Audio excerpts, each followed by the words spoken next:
Next వచ్చేసి నేను వ్రతానికి కట్టుకున్న శారీ మీద బ్లౌజ్. నేను వ్రతానికి బ్లూ కలర్ శారీ కట్టుకున్నాను, దానికి పింక్ బ్లౌజ్ వేసాను కదా, అదే ఈ బ్లౌజ్ అనమాట. చూసారు ఎంత హైలైట్ ఉందో.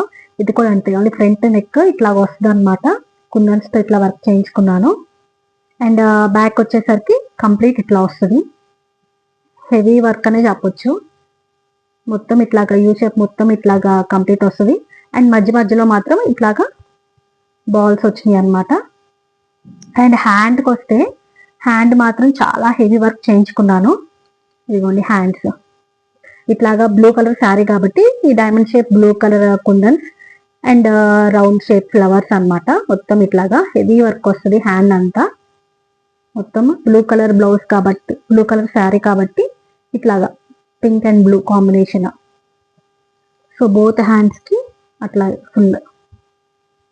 సో దీంట్లో హైలైట్ పార్ట్ ఏంటంటే హ్యాండ్స్ అండ్ నెక్ పార్ట్ అనమాట హైలైట్. ఇది నాది కంప్లీట్ బ్లౌజ్ డిజైన్. ఇదైతే చాలా చాలా లుక్ వచ్చింది.